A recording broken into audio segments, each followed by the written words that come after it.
Nouveau sujet WinDev Mobile, le multi-agencement. Aujourd'hui, le développement mobile, il est omniprésent dans les entreprises. Mais les plateformes, il y en a énormément. Android, iOS, smartphone, tablette, avec des résolutions différentes, des DPI différents. Alors comment vous faites pour développer pour toutes ces plateformes? Eh bien, grâce à WinDev Mobile, bien évidemment. Et surtout, grâce à WinDev Mobile 19. Et oui, en version 19, vous bénéficiez du multi-agencement. Alors, ouvrez bien vos yeux, vous allez voir, c'est une révolution. Là où avant, il fallait plusieurs fenêtres, plusieurs codes, maintenant, tout est regroupé. Une seule fenêtre, un seul code. Vous allez voir. Alors, je vous montre tout de suite sur une application en exécution, et ensuite, on verra ensemble l'aspect développement. Alors, pour vous présenter le multi-agencement, je vais utiliser... Hop, il est là. C'est celui-là. Ce smartphone sous Android, c'est un Galaxy Note 3 et un iPad. Alors, je vais les placer sous la caméra. Voilà, tout le monde voit bien l'écran? Ok, donc ce que vous voyez à gauche, ici, c'est le Galaxy Note sous Android, et à droite, l'iPad mini sous iOS. Comme vous le constatez, le Galaxy Note, il est en mode portrait, l'iPad, lui, il est en paysage. Alors, je lance mon application, c'est une application de gestion de commande. Bien entendu, comme tout ce qu'on vous présente cet après-midi, vous retrouverez cet exemple sur le DVD. Alors voilà la page d'accueil de l'application. Vous le constatez immédiatement, la disposition des champs, elle est différente entre les deux appareils. Alors par exemple, sur l'iPad, l'application affiche 2 graphes et une zone répétée à gauche qui occupe toute la hauteur.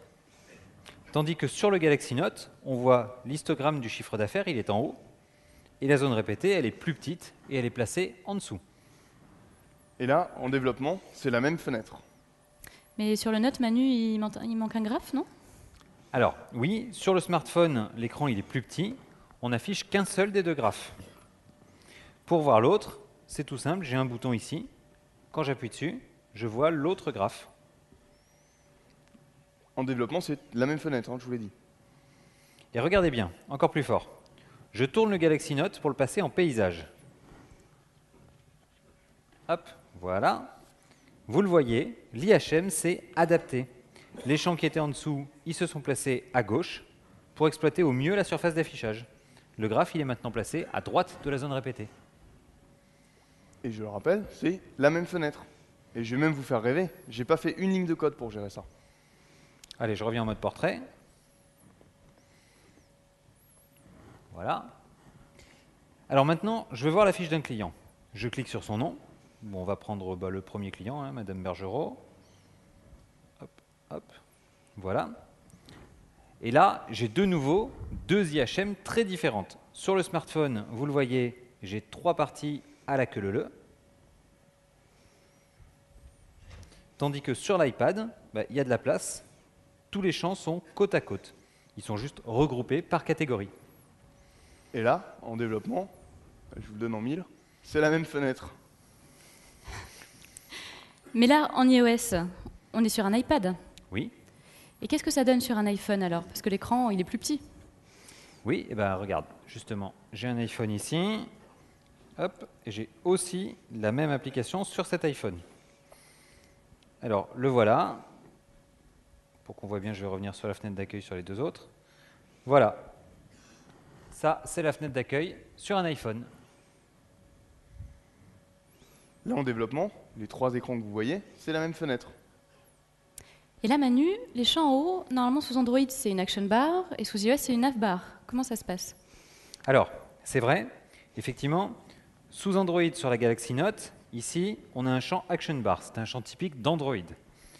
Sur l'iPad et sur l'iPhone, on a une navbar, c'est le champ, je dirais, équivalent sous iOS. Mais dans mon application, je n'ai rien eu à faire. L'application s'est adaptée automatiquement au système d'exploitation mobile. Alors, je vous disais donc, je vous répète depuis tout à l'heure, c'est la même fenêtre, c'est la même fenêtre. Comment ça se passe? En fait, j'ai créé des agencements.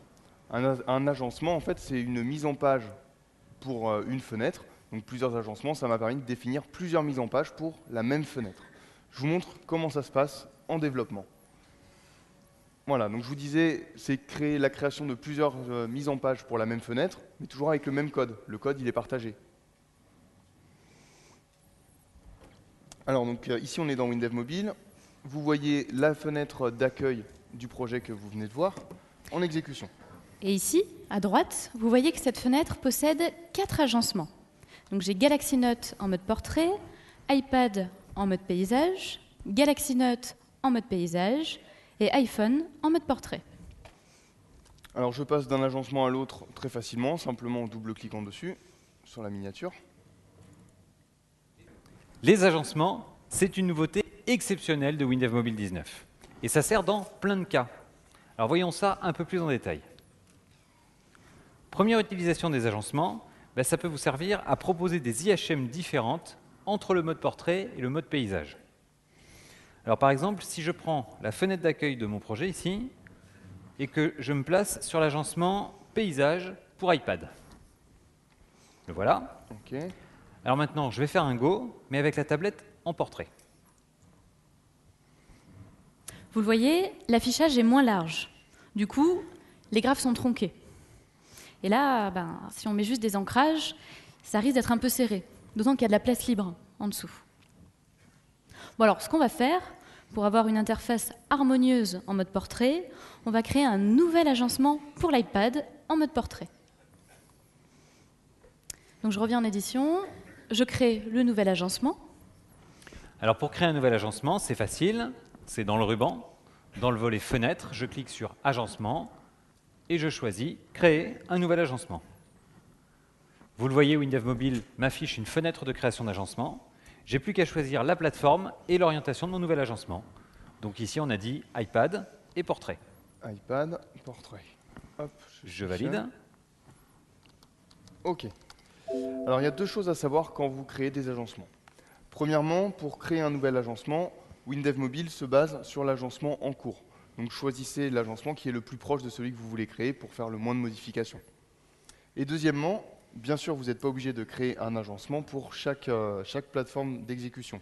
En exécution, en fait, WinDev Mobile va automatiquement choisir l'agencement qui est le plus proche de celui sur lequel il s'exécute. Je double-clique sur l'agencement et il s'affiche dans la zone d'édition principale. Donc maintenant, je peux placer les champs là où je veux. Donc la zone répétée, on va la mettre en bas sur toute la largeur. Hop, je vais la réduire. La zone répétée en bas. On va l'agrandir. Voilà. La courbe, on va la mettre en haut à gauche.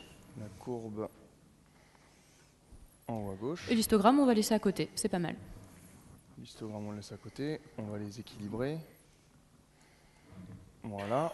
Alors, alignement centré. On réorganise un peu tout ça pour que tout rentre bien. Voilà. J'agrandis la zone répétée. Et voilà. Ok, on teste. Et voilà, mon interface en mode portrait, elle est propre. Alors deuxième utilisation des agencements, ça vous permet de développer facilement une interface unique qui s'adapte à la plateforme d'exécution.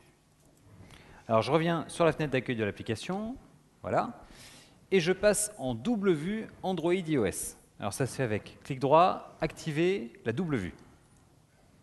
Et comme on l'a vu tout à l'heure, dans l'agencement Android, en haut de la fenêtre, j'ai un champ Action Bar. Et dans l'agencement iOS, ce champ est devenu Navbar. Et en édition, vous le voyez, j'ai un champ unique. Et à l'exécution, WinDev Mobile génère automatiquement le champ correspondant à la plateforme. Alors par défaut, dans tous les agencements, les champs, ils ont les mêmes propriétés. La même taille, la même position. Regardez, si je crée un bouton dans cet agencement à gauche,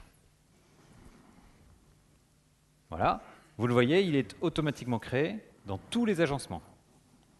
Je le déplace dans cet agencement à gauche, il se déplace de la même manière dans tous les agencements. Et vous pouvez dissocier un champ pour qu'il ait une taille ou une position différente dans chaque agencement. Dissocier un champ, ça se fait avec le menu contextuel. Je fais clic droit, je choisis agencement, et je peux dissocier sa position, sa taille et son ancrage. Je peux également le rendre invisible dans cet agencement. Vous pouvez donc optimiser la disposition de chaque champ en fonction de la taille et de l'orientation de l'écran. Je disais, moi, ce que je vous conseille, quand vous voulez faire un agencement pour des tablettes et un agencement pour les téléphones, par exemple, c'est de commencer par l'agencement le plus grand et le plus compliqué, donc la tablette, et ensuite vous créez l'autre agencement en réduisant ou en masquant des éléments.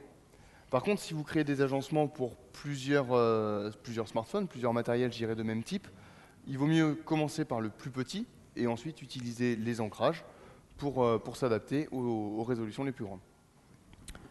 Avec la version 19 et le multi-agencement, vos développements cross-platform passent en vitesse lumière.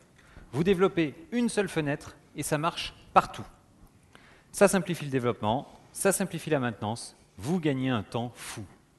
Et ça marche quelle que soit la plateforme, quelle que soit la résolution, quelle que soit l'orientation, quelle que soit la taille.